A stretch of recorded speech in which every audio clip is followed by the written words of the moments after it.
Yeah, yeah, sip a water, buddy.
Test 1, 2, 3. I'm not seeing it jump at all. Test, test.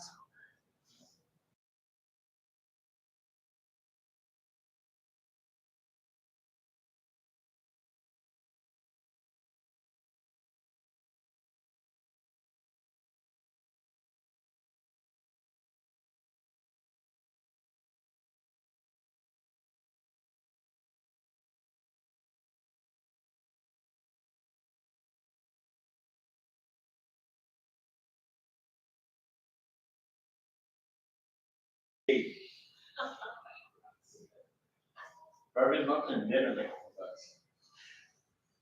That one's really good. Yeah. It's $90. Oh, I did see that. Yeah. That was next to the bacon wrap. Yeah. There's the one in San Jose, I did a burrito too. And this one big burrito as well. How long did it take you to do it? 4 days, 4 days. Oh, okay. Test, test, test. It's going now. Right? Test, Yeah. test, test. Test, There we go. test. Every Sunday dinner. But when I don't That one? go down, it doesn't do it. So test, test. Test, test, test. Test, test, test. Test. Yeah, I did a little. Can we turn the microphone up a little? Sure, I didn't know if that was possible. I'm gonna do it on the inside here a little bit. Test, test, test. Test, test. It's a little bit better. How many dots do we want to get? Might be Two good. was good. I heard it's the slightest. Okay. We heard very well. when they Thank tested you. it yesterday.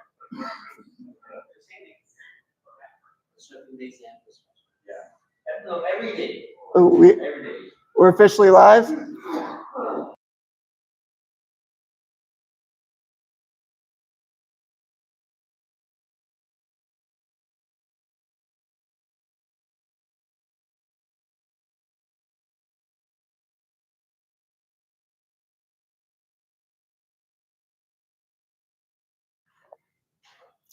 All right, we are live. All right, Las Vegas, it's so great to be here at Driven. My name is Josh Basile, and today we're going to do some conversations around employment and government benefits and literally just providing options. Because at the end of the day, if you know your options, you have different doors, different paths to take, and be able to decide. At the end of the day, it's always up to you to decide what you do next. So a little bit about me. My name is Josh Basile, and about 20 years ago, at the age of 18 in 2004, I was on a family vacation at the beach. I just finished my freshman year of college, and I was in the ocean. I turned my back to a wave, and it picked me up, threw me over my boogie board, went head first down at the ground, it struck the top of my head, and heard a loud crack in my neck. And that day, I became paralyzed below my shoulders. And I was face down in the water, unable to scream, unable to yell for help. And luckily, my friends saw me floating, pulled me to shore, and it was the start to a new life. And since then, I've been paralyzed below my shoulders. The early days were definitely the toughest in the critical unit when I was on a ventilator, and that was my only way I could breathe and survive, to tell you the truth. And from a communication standpoint, I'd always blink once for yes, twice for no. And then eventually I was able to lean off the ventilator. And basically from that moment on, I made sure that every word counted. And that's when I became an advocate for life, not only for myself to start with due time, as I had certain mentors come into my life. It kind of gave me the ability to want to give back more and find out ways to contribute the same ways that they did for me early on. When I was in the inpatient rehab, I had a mentor, Tim Strachan, who 10 years prior to me was on the same beach, literally 3 doors down from where I was, and dove in the water at the beach and hit a sandbar and broke his neck. And he was an All-American quarterback, had a full ride to play for Joe Paterno in the 90s, and was, I think, the #1 rated quarterback out of the entire country, and broke his neck. And he ended up coming home, went to community college, then to undergrad, then to law school, passed the bar, fell in love, got married, and had kids. I was like, you know what? If Tim can do it, there's a path forward. And that's kind of the power of mentoring. It doesn't mean you have to do exactly like somebody else, but it kind of gives you options that once this reset button with a spinal cord injury or major disability, that some people are born with it, some people have it later in life, but having to hit that reset button kind of gave me the ability to not have to reinvent the wheel of sorts. And the next thing I knew, I ended up signing up for a vocational rehabilitation. So every state in this country, even here in Nevada, we have what's known as VR, vocational rehab. And the whole purpose of VR is to be able to get, if you have the goal of getting to become employed, VR will invest in you to get you the technology you need and the education or the training you need to be able to get you to that employment goal. And they'll pay for a lot of things. They'll pay for school. So for me, they paid for undergrad. Then they paid for me to go to University of Maryland, College Park. They first paid 60 credits at community college, and then they paid 60 credits at University of Maryland. Then when I graduated from University of Maryland, they paid for me to go to law school. And I was able to get my education paid for, and that was really important to not have that financial barrier into a potential career path and to come into it with lots of debt. The same thing goes, they'll help pay for technology in your home, computers, desks. A lot of states will pay for vehicle modifications. So if you purchase the vehicle, they usually like it to be like, 3 years or less old, and they'll invest in paying all the adaptations, pay for driving school, pay for all that stuff, which is pretty awesome. So that, and by the way, full conversation here. At any moment we want to talk about anything. What were we saying? VR will help with school and the driving. Yep. So the question was VR, vocational rehabilitation. You have to have a goal of work, What? of employment. So it's an employment program for people with disabilities. So as long as, The guy's name is, Jim. oh, so VR is a statewide program. So they have branches and regions across the state of Nevada, Yeah. and each region will service a certain area. I'm with him, and he's looking for employment. It's looking for employment for Yeah, you. I already have a VR, but I didn't know they specialize also in schooling. Yep. Okay. So anything to get you to that employment goal, they can write your care plan, or not really a care plan, your employment plan, to get you to the services you need. A lot of times people don't know that sometimes you get a really bad caseworker, Yeah. and they're just, I'm sorry to say it, but they suck. And you can actually switch at any moment. You can go to the supervisor and be like, can you please switch me to a new caseworker? It's not working out right now. During my tenure of going through VR, I probably had a total of at least 8 caseworkers. Not saying that all of them were bad. It's just that job also has a lot of turnover. So you have people that will do it for a year and then go to another job.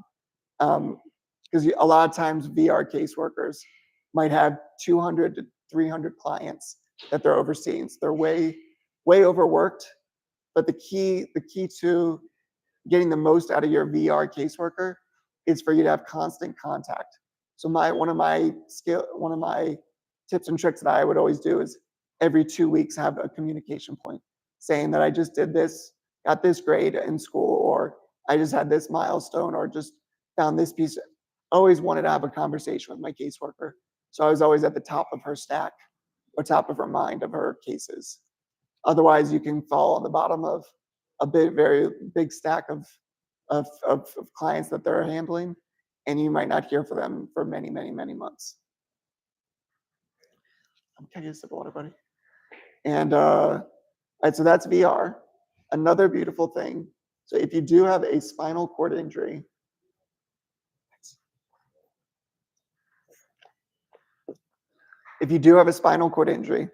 there's an incredible nonprofit called the Nielsen Foundation, Craig Nielsen Foundation, and they have the Nielsen Scholars. And Nielsen Scholars, one of their programs is UNLV, and so they're sending a lot of spinal cord injury families who want to get through school and paying for all their education to go through UNLV. I have a bunch of families that I'm mentoring right now through UNLV that are Nielsen Scholars as well. So I mentioned a little bit that I went to law school, and also during the early days after my injury, because I had these incredible mentors. About 10 months after my injury, I ended up starting Determined to Heal Foundation. It's a 501c3 nonprofit, and our goal is to help simplify the transition into life with paralysis for newly injured families. And since then, we've mentored one-on-one over 4,000 families along their journeys over the last 19 years. And it's basically everything from figuring out the basics of government benefits to independent living to active living through sports, community, anything you can think of. We have a team member to help guide families in the right direction. And we've expanded our services to like mostly any wheelchair user and things of that nature. We got community back. And what's another thing with that?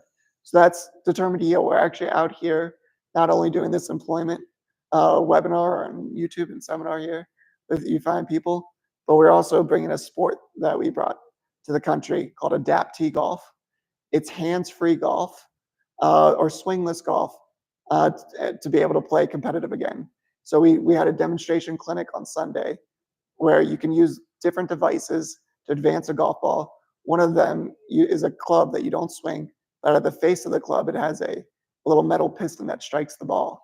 It uses blank, like, what's the right word for it? Nail gun charges, and it can strike the golf ball and hit it over 225 yards without swinging. It's pretty. Tim was doing it a bunch and had a blast with it. Um, and then we use a slingshot to hit the shorter shots if you don't get on the green, and then we have a pendulum putting device. But Las Vegas is one of our regions to bring adaptee golf. We're going to be bringing it to 6 regions across the country over the next 2 years, and it's just for 2025, Las Vegas was our first, and very proud of that. And it's good to be out here. I think I mentioned I live in the Washington D.C. area, so we traveled a fun distance to get out here to all of you, and it was definitely worth the journey. Um, so, and let's go. So I ended up passing the bar. So I am a practicing attorney. I do catastrophic injury, medical malpractice work for families that have been injured, and I love that as a career. My nonprofit, we now have 7 employees working at the nonprofit, and it's we're building out a beautiful team to serve families across the country. And we also have I have a consulting firm called Basile Consulting that we help corporations and businesses across the country navigate their journeys as well through disability. So living pretty busy these days. But with that being said, in order to navigate this, I had to find a way to be able to keep my Medicaid and my caregiving, because right now I cannot pay for that out of pocket. So today we're going to talk about government benefits and navigating employment if you want to pursue it, and how to maintain certain benefits that you need to survive. So if you're on Medicaid and you're receiving attendant care services, that's a pretty important one to have to your daily life. And it's pretty darn expensive to pay that out of pocket. So what families can typically do, and let's start with Nevada. And at any moment, if you have individual questions, we can have a conversation or dialogue around this. But with that being said, first is if you're an SSI recipient. So this is Social Security income. There's two Social Security benefits. One is SSI, the other one is SSDI. And with SSDI, you get into that because you had a prior work history and you paid certain money to get in the system and develop certain work credits. If you didn't have certain work credits, you'd qualify for SSI, which is actually a great thing to have SSI in Nevada. And I'll explain more why later. But with SSI, to be eligible for SSI, you have to have $2,000 less in assets and have a qualifying disability and not being substantial gainful activity, basically not working. And with SSI, basically there's a special program called 1619B. And basically for all of you, if you have an employment goal at the end of this, we have a link. We can put a link now in the chat for anybody online, but the link creates a one-on-one mentoring session with our team to create a custom plan for you and to go through different options as well. But with that being said, 1619B program through SSI allows you basically every state has like a certain percentage amount that you would be able to make, but it also then has an individualized threshold, meaning the more Medicaid spends on you, you actually can make more money up to that amount or more. So let's say you are very quadriplegic or you have a very high disability and the state spends $150,000 or $200,000 on Medicaid expenditures on you.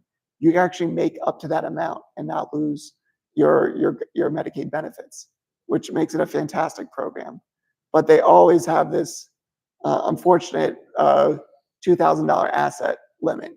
So if you make a lot of money, you have to either know how to spend it quickly or invest it in certain areas, because you're allowed to have, in Medicaid, you're allowed to have a home. So you can put that money into your home. You're allowed to have one vehicle and you're allowed to have furnishings. But there's different strategies that we can talk about called like ABLE accounts, which are basically special bank accounts or saving funds for people with disabilities. And if you have your disability before the age of 26, so if you're 25 and under when you had your disability on onset, you can have this account that you can put up to $19,000 a year into, and not lose your government benefits, whether it's Medicaid. Next year in 2026, as of January 1, they're raising the age limit. Instead of it being 26 and under, it's going to be 46 and under for the onset of your disability. So if you were 45 when your disability happened or younger, you'd be able to have access to these special accounts. And some of them you could put up to $500,000 over the lifetime of the account. You really can only have about $100,000 at any given moment in the account, but they're able accounts. And you don't even have to get it in your state. So there's a special website I can send out to people where you can shop around different states to see which one works best for you. But typically the state that you live in should work pretty well. The cool part about the ABLE account as well is when money's in it, most states have a financial institution that oversees it. So in my state in Maryland, I can actually have different investment portfolios for that money. So if you want to be cash-based, you're really aggressive, or if you want to be moderate, and that money just doesn't have to sit there and do nothing. But that doesn't apply to people on disability, only people on regular social security, correct? So this is for anybody with a disability that wants to have access to government benefits. So it could be federal benefits or state benefits. Both state and federal benefits look at an ABLE account and be like, there's a layer of separation, any money in there, they're like, it's cool. So before, people would do these things called special needs trusts, which I still highly advise in certain situations. But they found out that only people that had wealth or families that had the means would get these special kind of trusts. And they're like, this is not fair. We got to create a better way that everybody could have access to these type of things, because those accounts can cost anywhere from $2,000 to $5,000 or more to set up. But an ABLE account in my state, I think it was $25 to set up. So the ABLE accounts created a more even and fair ground for saving for the future. Because I have two businesses that go into my irrevocable trust. They don't go to me directly. I just, whatever they call that word, not practitioners.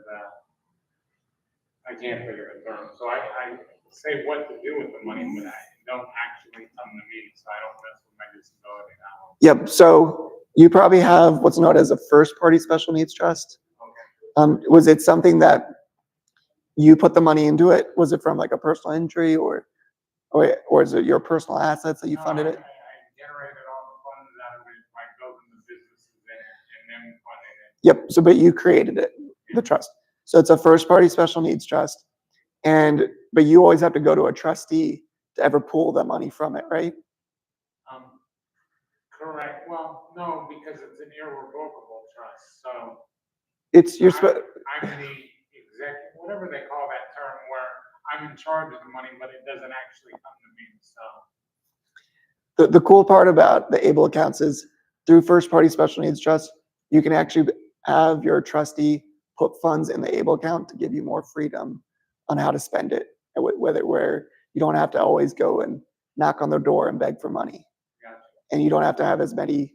You should always keep your receipts for everything, but it's not as much oversight as an extreme as a trust would hold. So there's a lot of fun ways of leveraging what you currently have with an ABLE account to make life a little bit easier. ABLE, able? You got it. That's ABLE is what we said. I just got the microphone, so make sure that picked that up. We have a question. Yes. For you. Do ABLE accounts also apply to SSDI? This is from Brian. So with SSDI doesn't care how much money you have. So SSDI basically says you have a work history. We're not going to put on a $2,000 asset test like SSI has. You can have $1 million in the bank, and you paid into SSDI. So if you have a disability, we're getting your money back. Is the idea behind SSDI. But it sets us at the income threshold. When we make over a certain amount, then it disqualifies us. Yep. Yep. And that we're definitely going to go into that in Nevada.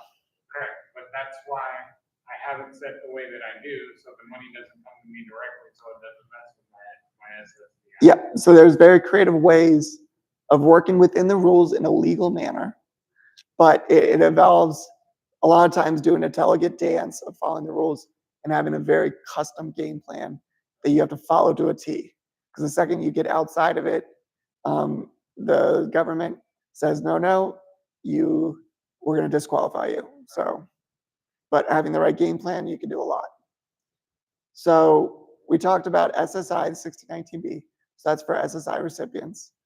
And now we can talk a little bit about Nevada's Medicaid buy-in program.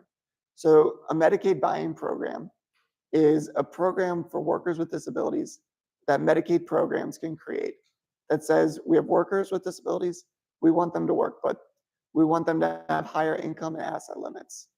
And the trouble before the 90s, people with disabilities just didn't go back to work because they were afraid to lose their Medicaid and everything of that sort. So Nevada created one called Health Insurance for Work Advancement. In this program, if you're on SSI, you actually can make up to 450% of the federal poverty level. So that's over $11,400 a month you can make and not lose your government, your Medicaid benefits. You would end up losing your Social Security benefits over time because you're now making substantial gainful activity, which in 2025 is $1,620. But that 450% of the federal poverty level is pretty darn cool in Nevada for the SSI recipients. Or if you, basically what I want to say is Nevada has a horrible rule when it comes to those that are SSDI. So if you have SSDI and you try to get in this program that I just mentioned, you can only have up to $699, which is not a lot. And the majority of all people in SSDI have more than that, so it disqualifies them. So one of the things I would love to happen is to be able to go and change the law in Nevada. It takes people on the ground that want to do it, but if we get enough people that say, you know what, this program is actually a barrier to employment, this is a jobs bill, this is a marriage bill, this helps people with disabilities get back to work. In Maryland, we were able to just get our governor, it took me about 5 years, but as of January of last year, the program now says once you get into it, you can have unlimited income and unlimited assets. So you can make as much money as you want, work as hard as you want, earn as much as you want, and not lose your Medicaid. It's called a Health Insurance for Work Advancement, and that's in Nevada. So it's really only going to be beneficial for people on SSI or people that are not on Social Security at all. Until we change the rules. And there's a $10,000 or $15,000 asset limit test. So instead of the 2,000, you can have 15,000. Don't want to keep being that person. What was the name of it one more time? Health Insurance for Work Advancement. For work. Yep. Absolutely. So that program allows you to pursue a career, save and earn more money. It gives you kind of great options for being able to start that career path that you want to do. So leveraging up, a vocational rehabilitation, and then being able to lead you into the Medicaid buy-in could be an incredible option. I don't want to get more questions. All right. Thank you very much. Absolutely. Absolutely. Just so everyone knows, this all will be recorded and I will share this with you all from our CPN YouTube channel. Very awesome. I've got a question. Yeah. I'm getting benefits on my workman's comp. Yep. If I work, you cut that? So the question was, I'm getting benefits from my workman's comp. Will they cut it? So workman's comp it depends on how it was written out and what the terms are. Sometimes it doesn't cut you out. I would want to kind of have a meeting with you and go over exactly like how it was drawn out, what the rules are, and if it's being considered earned income or unearned income for the purposes of taxes. I'm pretty sure it's unearned income. So unearned income creates a barrier because of the Medicaid buy-in program of the $699. So we'll just have to look at that There's very few states that do it like Nevada with that $699, which is very unfortunate, but the law can be changed very, Still have to get, Social Security. you can SSI or SSDI. So the Medicaid buy-in probably would not be the best option, but there's creative ways of being able to navigate it for you. A lot of times you can create family-run businesses where you're not the owner of the business, but you're doing a lot of the work, and the family business can pay you minimum wage. So your earnings are not going to be extraordinary, but you're making a lot more than what is being billed and things of that nature. And as long as you can work within the numbers of the state, you can create a custom game plan to stay eligible for programs, or working under a certain amount of hours to not trigger something that would disqualify you for something. But the big thing around employment is how powerful it is to your quality of life. It not only gives more dollars to invest in your quality of life, but it provides more purpose. It provides more to be able to contribute, to work with coworkers, to be able to, there's so many health benefits, both the body and mind, that employment can give. So, So I was told that I can work 20 hours, right? okay, Without affecting my disability. okay. But then I was told by another person who he has Social Security. He was able to get he has to write a letter to Social Security that he wants to work more hours. Mhm. He said as soon as he got the letter back that they were granting him to work more hours, now he works 40 hours, and then plus he keeps his benefits still. So with government, especially Social Security, substantial gainful activity is like a very important term. So substantial gainful activity means that you are gainfully employed.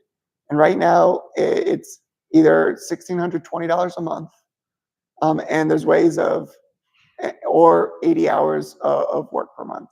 So that was that 20 hours I'm thinking you were saying. So 20 hours a week, you Yeah. couldn't go over. I rarely see Social Security ever really bogged down on the hour side. It's usually that $1,620 per month that they really focus on. Because the thing is, what I don't like is he is Jose. Yeah. Jose, but Jose, a friend, Jose, he's been doing it for a short while. I'm afraid that the Social Security will know the numbers and take it away. Yep, and the frustrating part is the taking it away, or they say you have not been following the rules. The next thing you know, they ask for money back.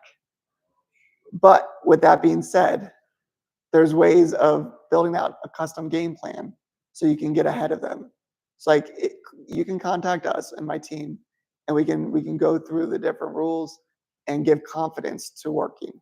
So one of our team members who we hired over the summer, I've been working with her for more than 5 years, but she's officially been on our payroll, and she is a certified benefits counselor, and she knows Social Security rules better than anybody I've ever met.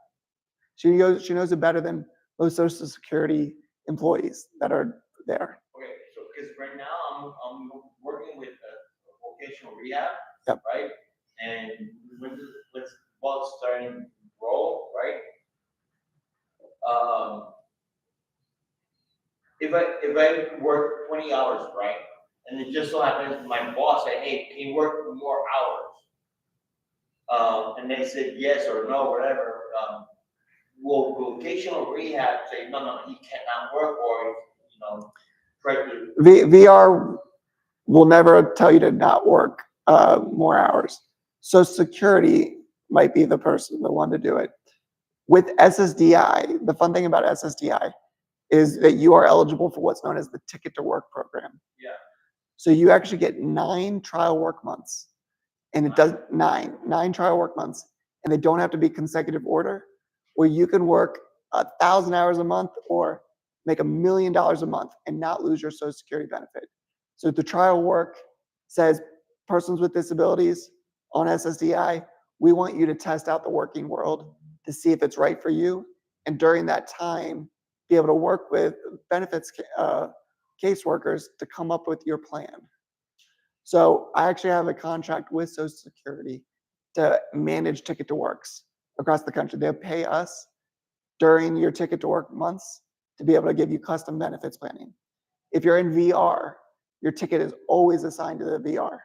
So it can't be switched out of VR until you close your case. So right now, your VR counselor should be providing comprehensive benefits planning or match you up with someone to do just that and answering these Social Security questions. Yeah, because I'm very interested in not only in the working part, but I'm also interested in the school and, you know, sometimes, because I don't like school, but the thing is, I can't do a normal job, like plumbing, I can't do that, you know, or You- my job as a truck driver, I Yep. can't do truck driving no more. But there's a lot of jobs you can do. Yes. So it's just finding out what the right one for you Yeah, and what you want to do. You choose that path. So that all the services that I'm talking today, I probably should have mentioned this early on. Everything we do with families is free. It's through the nonprofit, and we're there to be able to support families during their employment journeys. okay. We have a couple questions online. Someone asked, does Ticket to Work reset every year or after that 9 months is it done? It doesn't reset. So once you use your 9 trial work months, and sometimes you get 3 grace months after that, it's basically, I've wondered if you used it and then like 15, you went to work for like 10 years and then you had to get back onto SSDI that next round. From my previous research, once the 9 months are used, you've used them. And then another question someone mentioned, they were working, and now they're having to pay them back. Oh, shoot. So we work with families. Heather and our team is magical at either getting it completely waived or getting it down to like a $25 to $45 a month payment plan, which at the end of the day, it's probably not going to be paid off in your lifetime anyways at that amount. So that's a pretty good dollar amount.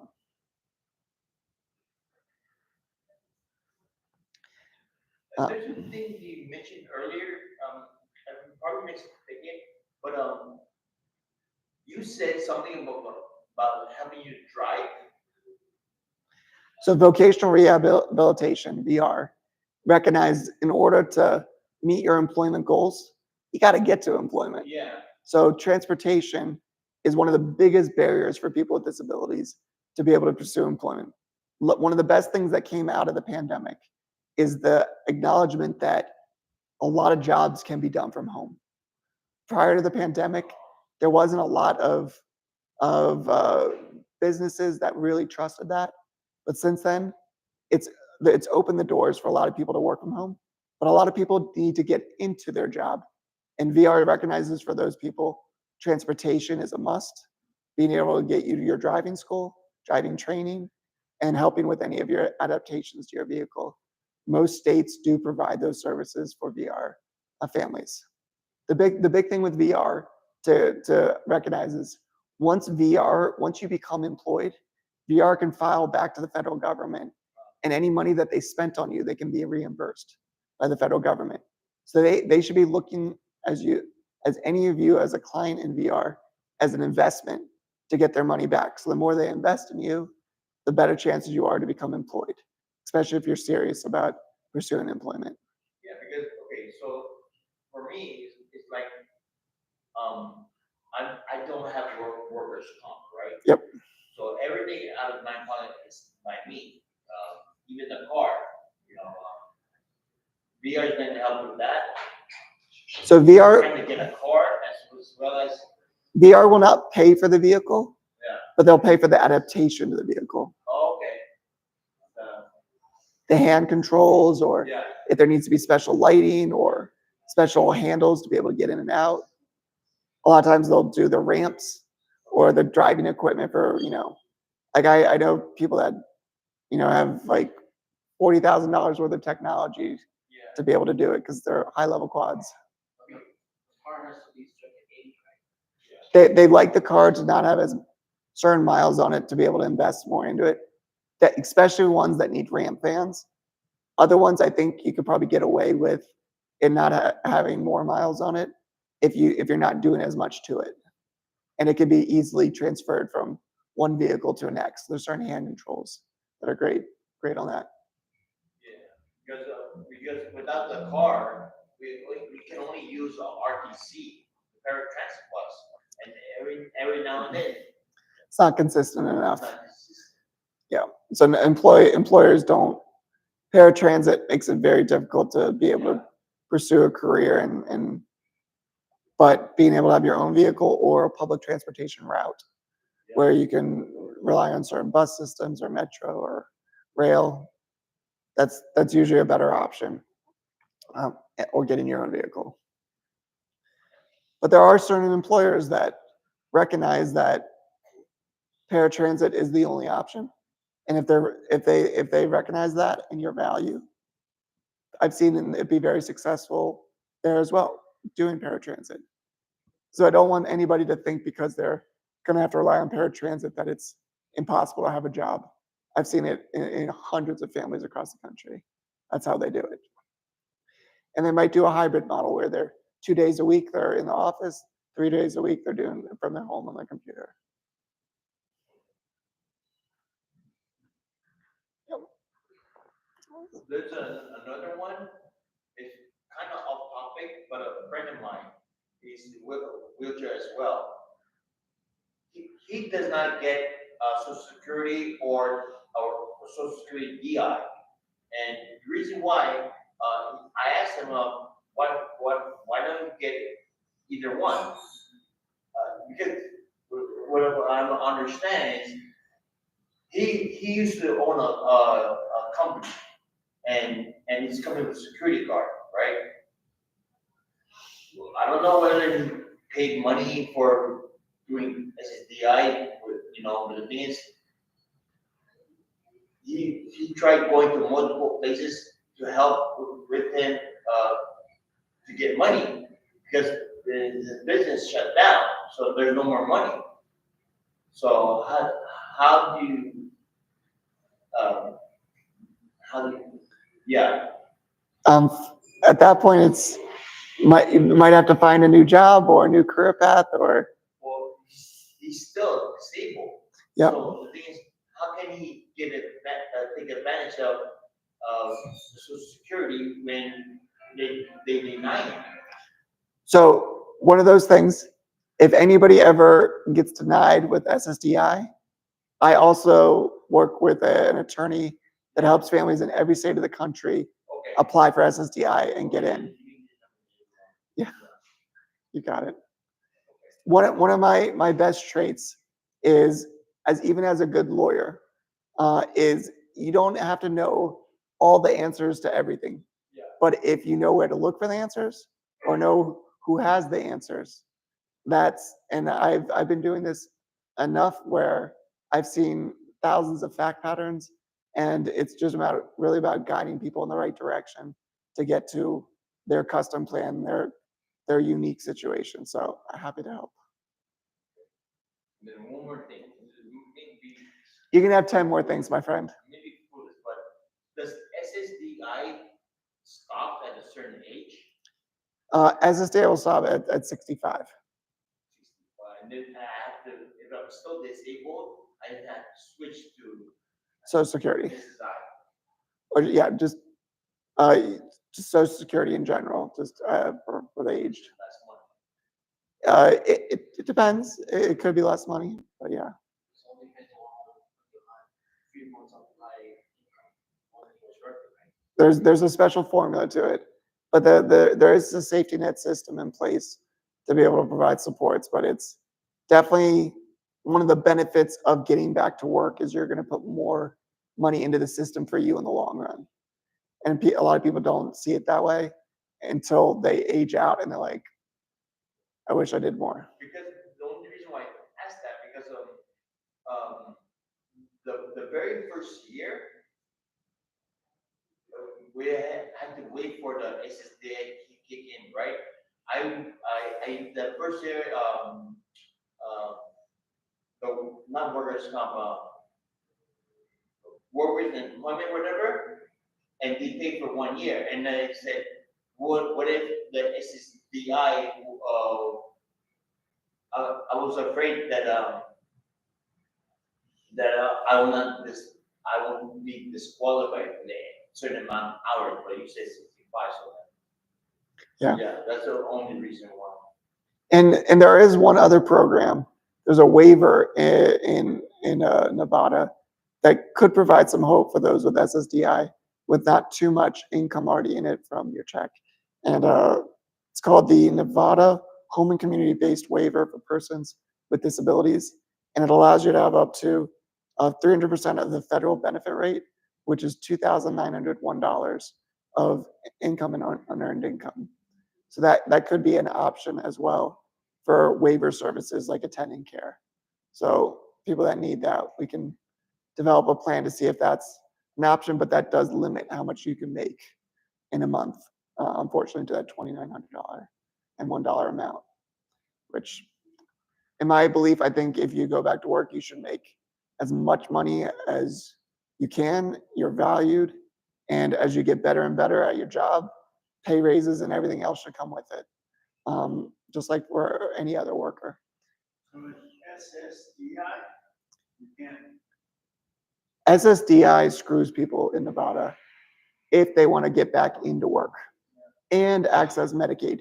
If you're on SSDI and you're like, you know what, I'm gonna get off SSDI and work full time, and I don't need Medicaid, because a lot of times you go back to work, you're gonna get insurance through your employer, so you're good. But someone like myself that needs caregiving, I'm tied to Medicaid for the rest of my life because I need that caregiving around the clock.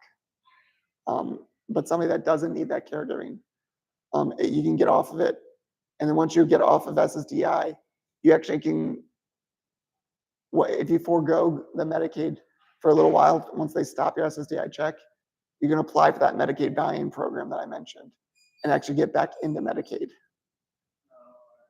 It's just there's going to be a gap, which a lot of people like myself couldn't survive during that gap. So there's no getting away with SSDI? That's the one way of getting away with SSDI, is being able to have SSDI, do the ticket to work program, and then once Social Security, so we talk about the 9 trial work months and then the three grace months. A lot of people are like, all right, my check is going to stop after that first year of work. Social Security doesn't get their act together always fast. So you can make any amount of money? Say it again. You can make any amount of money You can make any amount of money during the trial work months during SSDI. with SSDI. After those 9 trial work months, if you then make substantial gainful activity, which is $1,620, so during that 10th month, per se, you make $1,620. That's when your Social Security benefit will stop. Because a majority of the time, if you work full time, you're way, way better off getting off of SSDI in the long run. First of all, you're going to be putting more money into the system for your retirement, and you're going to be making a lot more money to your quality of life. Social Security is great, but it also is a crutch, or it holds people back. And I'm a big believer of unleashing people on their careers and making as much money as they can. My friend responded. Yeah. So I told him, he said, I was trying to again, and I had disability law firm helping me, and Social Security then denied my SSI claim again this past February. So it's been more than 8 years. Get us in touch, and Yes. I got you. Yes. It's never guarantees, but I've got a good system in place and good people.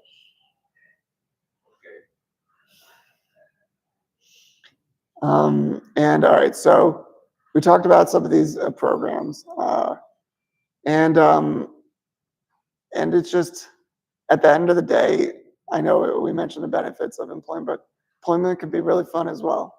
So get yourself out there. I love everybody here today is here because of Driven. You know, be able to be able to live your best life, having that mental game and that physical game, and you're getting that physical game here to another level. I am so impressed with this facilities here. So we definitely got to get more people in the Las Vegas area to know about this because this I feel like this is a hidden gem. Um, and does anybody else have any questions, whether in the room or online?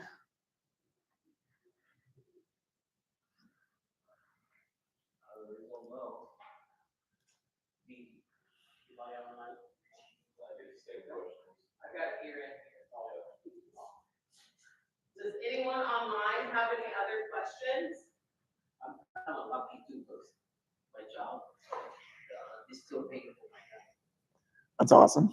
And plus I have Medicare is huge. That's a big benefit of being on SSDI. After 24 months of SSDI, you automatically get into Medicare. And then I think there's going to be about 130 months you get to keep that Medicare once you return to work. What's it? The 20 months or what? 130 months. So it's like an extension period on Medicare where you get to keep it and you can make as much money from your employment and your job. So you basically have 10 extra years of guaranteed access to Medicare. Yeah. And my Medicare, like I've actually been on it for now like 16 years, Medicare. But still paying Medicare. yeah, SSDI. yeah, my Medicare is gonna end this summer though. But I have Medicaid still. So Medicare is great to be able to pay for really your health insurance needs. But a lot of times when you go back to work, your employer is gonna be able to cover it, or uh, the only reason why people really turn to Medicaid when they have Medicare as well is for that long-term care. It's the caregiving. Okay, so now, now that I'm divorced, right? I went to the welfare office, right? And I asked them, can I get Medicaid? Because for what they said, I make too much money. So with Medicaid, there's certain waivers that you can sometimes get into Medicaid based on certain amounts. I think we should have a talk personally and break down the numbers. As long as you're under the $2,000 in assets, and we can look at the other numbers, whether it's earned income or unearned income. Well, the thing is, now that it's divorced, right? I thought that would be a loophole, right? And then it brought it back to the work. They said no because you still live in the same household. So there's now Medicaid expansion that's lifted certain rules to have households with more money. But also, if you guys are not married, quote unquote, you're roommates. So when you were married, your spouse's income and assets were combined with you, which makes Medicaid sometimes pretty tricky. So a lot of people I see across the country, and unfortunately, I have to like sometimes recommend this to families, is what's getting happily divorced or being cohabitated partners. So like even myself, I have a beautiful 3-year-old son and a 7-year-old daughter, but I'm not married to my partner because if we got married, it would have negative impacts on my Medicaid. So a lot of families, live together, do things together, but they're quote unquote roommates on paper. They're yeah. It's yeah. It's unfortunate, but it's the game we have to play. And you know what? We're not breaking the rules. We're following the rules. We're sometimes playing in the gray area where they haven't created like well-defined rules within that area because every state can switch it up a little bit. But like there's a game plan for everything for navigating government benefits.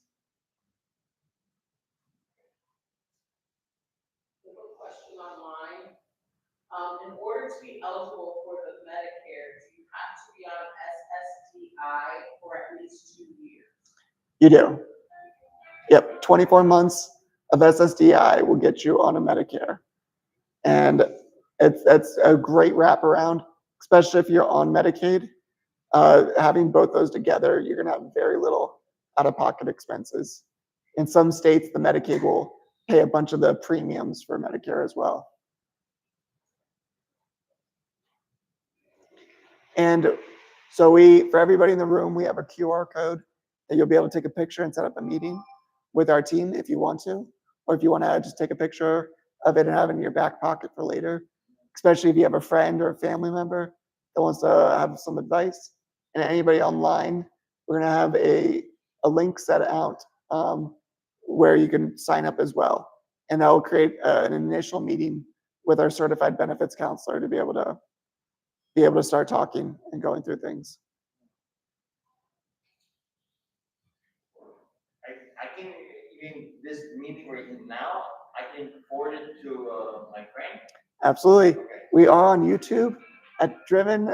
Demetria, what is so just your YouTube studio? I'm actually gonna send the flyers out for everyone, and then I'm actually right now sending it out to everyone via our wellness living system, how you guys get your text messages, emails will be available here. I will have it put on our social media page. There will be nowhere you cannot find this information. There you go. If you can't, come to me, and I will make sure you get it. Okay. What were the YouTube channels again? The YouTube channel this is on is the Conquer Paralysis Now YouTube channel. You guys will be able to see this whole entire thing that's being recorded right now on that page. And I will also share the link with you also on that. Awesome. Thank you so much. And you guys all know where to find me. So. Okay. Well, it was a pleasure to be here today with you guys, and love coming out to Vegas. I'm going to try to make this a yearly thing because I love it out here. But such a pleasure. And thank you everyone online for being a part of this. Thank you, Driven. Thank you, Demetria. All righty.